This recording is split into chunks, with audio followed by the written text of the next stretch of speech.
पण ते तशा पद्धतीनं ती त्रिकाळ करतो का? मग बऱ्याच वेळेला ते करत नाहीत आणि मग येतात एसएसवायच्या शिक्षकांकडे. तुम्ही म्हणता एसएसवाय मध्ये मला पहिल्या 15 दिवसामध्ये खूप फायदा झाला, आता तर काहीच होत नाही.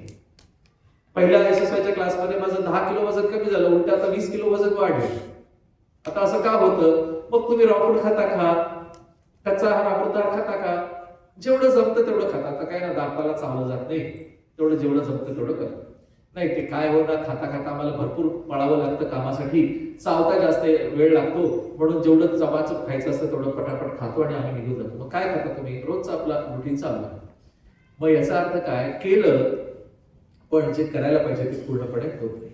मग कशी कृपा आपल्यावरती दृष्टी दाखवून येईल?